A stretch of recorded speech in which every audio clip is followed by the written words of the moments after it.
Thank you for the reminder. Actually, I forgot some of our opening steps too, so we'll come back to it like when we take a break from the lecture thing. We'll do the climb and who you've met in the last week or two. Okay.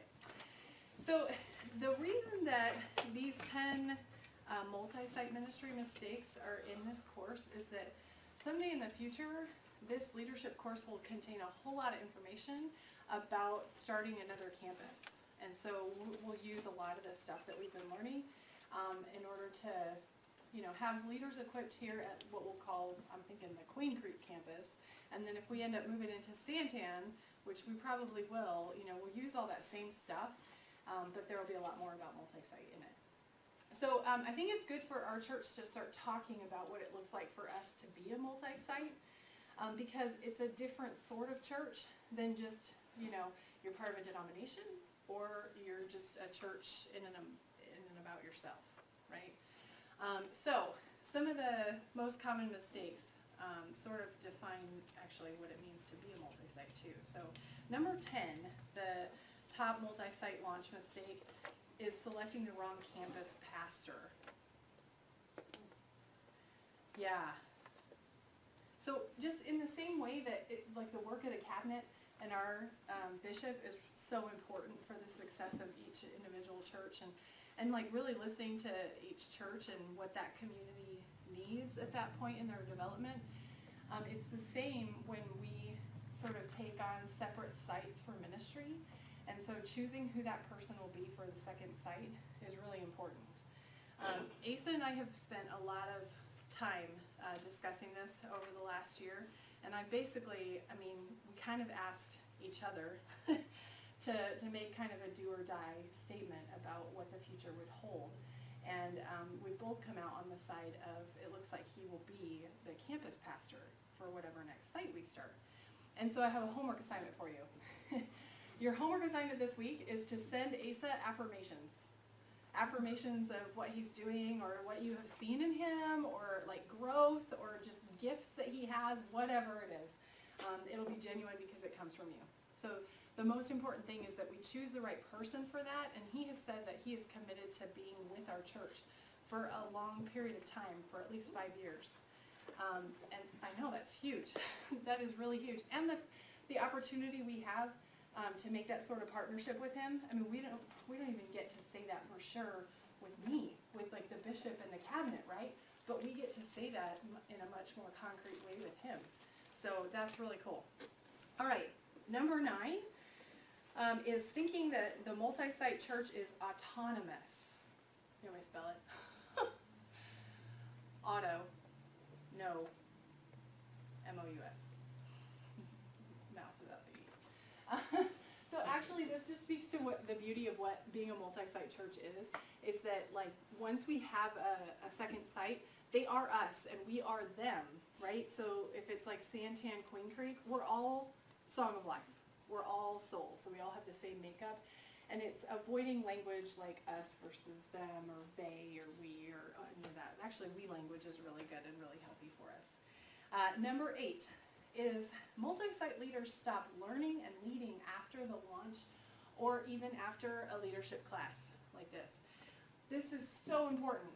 I feel like you get attracted to a class like this or the topics that we're going to discuss, and then like we came in tonight and we're like, yay, this is the second to last class. Like we're really looking forward to the end of this, right?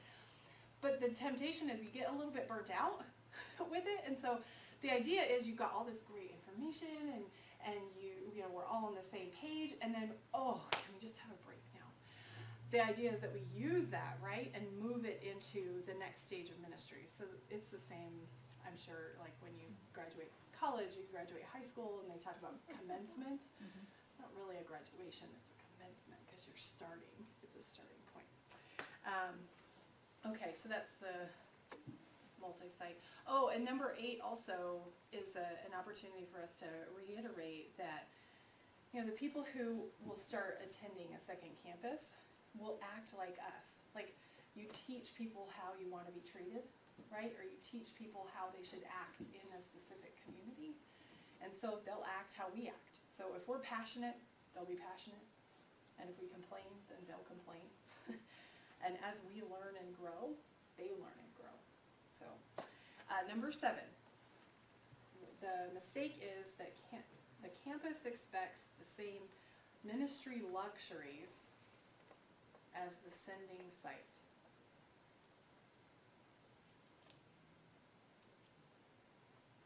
So one of the gurus that I've been listening to for probably like 5 years now is Jim Griffith, and he like started his own church pastor coaching consulting company, and he goes around and does all these trainings with pastors and stuff. And one of the things that he says is that a church should act its age. And I love that when Jerry has taught like every new member class with me that I've done so far, and she tells the story of how the church has changed over the years. She says, I feel like we're in our adolescence, right? Or young adulthood. Now. Yeah, we've kind of graduated to the young adulthood. And so a church should always act its age, meaning that, we're 16 years old. This church is 16 years old. But really, I feel like we've had this, I'm the 3rd pastor, so we've been through some of those. We've been through the childhood, we've been through the adolescence, and now we're into young adulthood. So when we start a new campus, that campus would only be like a few months old and then a few years old. And so that campus can't make the mistake of thinking that they have to be just like this campus. This community has been building for 16 years. And that community will have been building for such a shorter period of time. They're going to have different characteristics, different attributes. Yeah. Okay, number 7. No, that was number 7. Thank you. We're on 6. The mistake is that in ignoring the uniqueness of the mission field, which we'll be looking at tonight. So basically all the information that I gathered is to help us overcome the mistake of number 6. So the curriculum that we got from this comes from a church in Grand Rapids that has started several different sites. And so they gave some examples of like different churches that they've seen have like engaged with their communities in unique ways that have to do with the needs of that community. So they said like one church did an omelet ministry. Stick with me, an omelet ministry.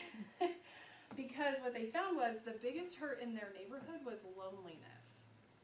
And so think about it, like if you're staying at a hotel and you go downstairs and they have an omelet station, like you gotta have time in order to get an omelet, because they're going to make the omelet just for you.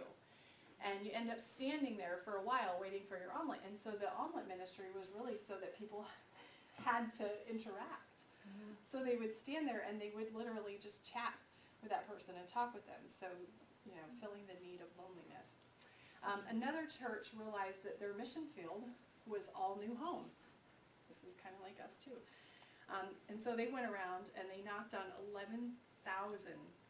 I know, I want to know which church this is and like verify it, but 11,000 front doors of all their new neighbors to let them know that they were there if they needed anything.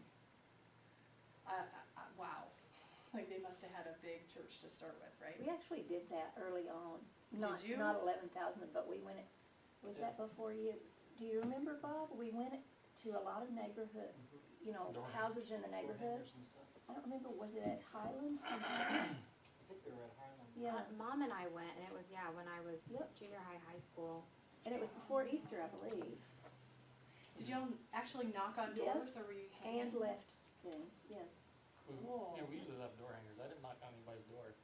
I think we did. You were supposed to. Oh, and then You didn't follow through. Oh, Mike. He was doing trick or treat. I thought that was the game. That is so cool to know. I mean, because that sounds like it's part of our story, part of our history. That was cool. That's I cool. totally see that. Mm-hmm. Cool. So yeah, that's how, be thinking of things like that tonight when we get into the Mission Insight info, and we'll see if there's some ideas that generate for our community. Okay, so number 5, mistake is overestimating startup costs and underestimating operational costs. This actually is really specific to our conference right now. our conference is undergoing a change in the way they think about starting new churches and new faith communities, because the traditional model is the parachute drop. You just, like Candace, you throw a pastor in the middle of the community and say, okay, go, do, be. And they have all these benchmarks they have to hit and measurable goals, and it gets, well, it doesn't work. Not anymore. I mean, it used to work, I think, before technology changed so much, because now there's so many other ways to find community than a face-to-face. And so, building a cohesive worshiping group is so much harder. I feel like Candace's era, she came in 2000, and then the church started worshiping in 01. That was probably like the last foot in the door with the parachute model. Because think about what happened in 01. A lot of things in the world changed, and people were looking for church. So that made it just the right moment to start a community in that way. So now the conference, they've tried that model over and over, and they end up throwing a lot of money initially at a project like that, because you want to have the right marketing, and you want to have the right leadership and the right location and all that kind of stuff. But it's really not a you build it, they'll come model anymore. And so the way that we're trying to go about it makes a lot more sense now, because it's easier to train up people that are already there, who already understand a little bit at least about their own faith and about their community, and then you can build on that and build on the passions that they have, than it is to recruit somebody totally brand new off the street. That the operational cost is something that we'll build into our plan. And I think there's, let's see. Well, there are ways to do that where we're going to share a lot of our resources. So, you have one sort of home base, you share some office costs, you share the staffing costs, you share positions even between campuses and stuff like that. Okay, number 4 is evangelism ceases after the public launch.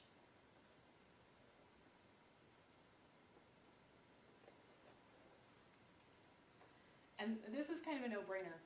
You can look at any church that's been around for a really long time, right? You get comfortable where you are, and this even happens, if you've been living in the same neighborhood for a long time. If you're not a serious extrovert, or it's not just the thing that brings you joy is meeting every new person that moves in on your street, you get comfortable, you kind of, get into your own patterns and stuff, and you just start to not notice the changes around you.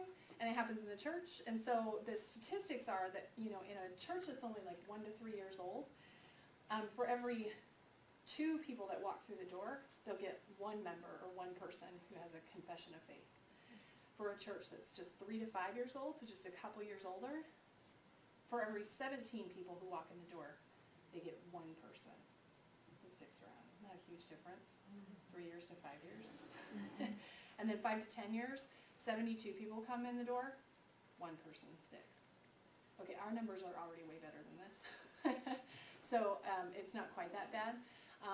But I feel like we're already kind of seeing this, because we actually have a different sort of a dynamic, that we have so many people that come through our doors, especially in winter months and stuff, that it is hard to find ways for them to plug in, in that critical time when they're new in the door, to get them to stay around. So the second campus is one of the ways that we're helping to get people more connected. Okay, and one of the most important things in evangelism is the elbow event. Have we talked about this already during leadership training? Okay, I love elbow events, and I learned about this too from Jim Griffith. So an elbow event is literally one of those things that you don't get to come unless you bring someone on your elbow. Does that sound crazy? You're like, that's exclusionary. Yes, it kind of is. So you make it something that's really fun, or something that your community would be really interested in, but they have to bring a friend or else they can't come. Because think about it, I think that's why a good hospitality ministry is so great for a church, because when you have somebody who will, meet a new person at the door, meet them at the parking lot, kind of walk them in, get them used to the church, maybe introduce them to a couple of people, that person is so much more likely to come back. Now that works because the relationship doesn't have to be very deep in order for that person to stick, because they've already gotten themselves to the door. But somebody who is like from the couch to the pew, they're going to need a deeper relationship in order to get them there. So that's why elbow events are really, really great. The third mistake is sending the church unprepared. Oh, that the sending church is unprepared to lose dynamic volunteers. Lose, yeah. Lose, I know. To the second campus, that's what I mean, yeah. Lose dynamic volunteers. So we first, I think, came up against this when we took a small group of people to the Trailhead event. It was a training event in Phoenix. Betty went with us, Kara went with us, Asa, and we took this Strength Finder test. And so it's like the personality things that y'all took, but there's like 32 different things or something. It was kind of crazy. So we didn't have you do that one. But they had us, we each took that, and then, you can go through each one and kind of see what the description is of it. And then they had you sit there and think, now which of these types would you need to start your new site, to start your new campus? And we pinpointed like 5 or 6 of them because we could even say like people's names that we knew were this type. So we'd say, we needed this person, we needed this person, we needed this person. And immediately we felt that like gut-wrenching pain of, but they can't leave where they are because we need them where they are too, but we need them out there. And so this just brings up the need for mentoring and like reproducing ourselves and reproducing leaders in our church. Okay, second mistake, most common mistake, is avoiding the natural emotions that occur in the launch life cycle. So when we do launch, the leaders who commit to that ministry will go through a process a lot like you all have done. I mean, you've gotten to know the people in the room a whole lot better. When I walked in the room tonight, you guys were all, the room was like a buzz and you're all talking and stuff. You feel more comfortable with each other. That will happen like tenfold when we're launching a new site. And so that intimacy will change once they actually launch, right? And so those are natural emotions to feel like, you're losing something or things are changing. And one of the biggest mistakes that we actually make in the church is to ignore those natural emotions and maybe try to like sweep them under the carpet, under the rug. The best thing that we can do is to acknowledge that they exist. And that allows, it's kind of acknowledging the elephant in the room. Yeah? Because then we can all talk about it and hopefully move on after we talk about it. So, number 1 mistake in multi-site ministry is forgetting that multi-site ministry is a marathon, not a sprint. This is a huge challenge for me. Every ministry that I have been in until this one, I've known that I was only going to get to be there for a really short period of time. And, there's also the aspect that I know my personality feeds into that too. And so I got really good at getting stuff done really fast. And so the new challenge, the new joy I feel like for me in ministry is learning how to see 5 years into the future, 10 years into the future, and to do that at a pace that that allows a maximum involvement. So I'm just being really kind of open with you in leadership style. But this is, it's also the challenge of being a team and thinking about it as a marathon and not a sprint. Because as a team, we sort of tend to feed off of one another's energy too and get really excited, and there's always the possibility of burnout. And so encouraging one another to think of this as, it's almost like a lifestyle change. When we do a second campus, it's a change in the way that we operate as a church, and it's a change that we'll operate with one another, and those that decide to go with or be in another campus will have to think of it as a long-term investment. Okay, so that's all the lecturing that I want to do tonight. And the rest of the time, I'm going to break you up. We just need 2 groups. And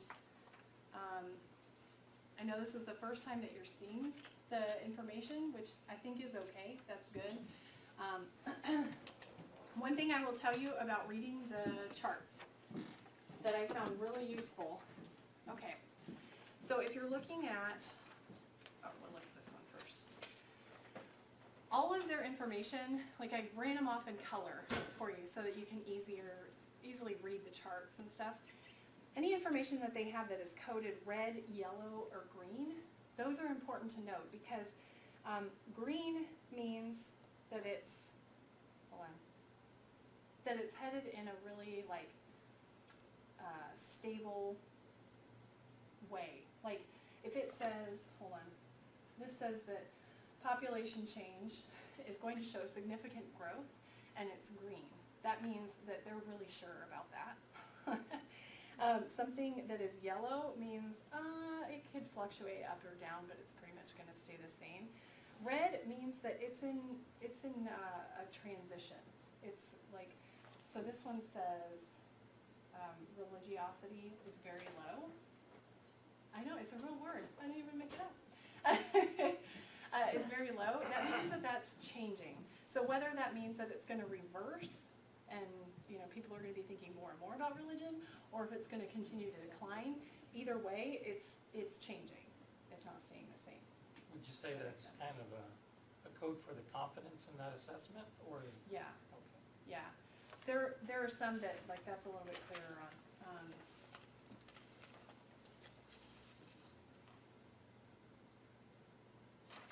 Well, those don't have.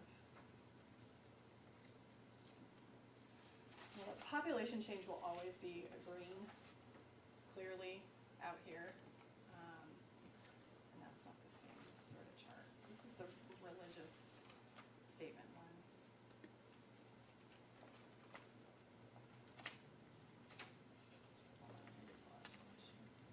And they have the guidelines for interpreting it on the back. But yeah, green is that it's increasing, yellow that is stable, red they say declining. So it's changing. So I think I'm reading the wrong one to give you examples. I'll come around to your group and help you interpret it a little bit. So does anybody have a strong preference, either one? I'll just let you pick if you want to do the religious information or if you want to do the general demographics. So we'll put religious group on that side, general demographics over here. Okay, I've got 5 copies of each. So I'm gonna take a selfie and send it to Asa to show that. oh, that you moved your spot? Yes, you moved. That's the first time I've seen you on this side of the I game. know, I've never been on this side. With the guys, Kind of meaning fun. you haven't moved. I know, I've always, Yeah. why do we sit like the ladies over here and That the is- guys over here? know. It's over I there. was over there last I week. said that the first This day. church Over is like a there. Baptist church. Yeah. I thought we were just supposed to Well, move they were one chair, Conservative not the whole Jews. area. Okay, religion side, here's your paperwork. We're gonna get Yeah, I'm the not even packet, reading. there's only I'm 5. gonna wait and see. I'm not going strong with this, so whatever Have you we noticed the new church going in on the corner? In our, Oh, yeah, Betty said it's across, it's ALA, that one? no, Oh, no. Do you know where the old Lay's potato chip warehouse is? yeah. It's going in there, right on our corner. Are we still recording, by the way? What corner is that? We are. It's Empire and Village Lane. That old potato chip, well, it has a lot of graffiti on it right now, but it's that whole corner. And it's a church that was meeting in a school. Is it non-denominational? Probably a good idea. Central's putting up a new big one out by Queen Creek High School. They got their sign up out there. It's all to be expected, I mean, Oh, you yeah, look at. just a FYI. Moving out here, because I put Santan and Queen Creek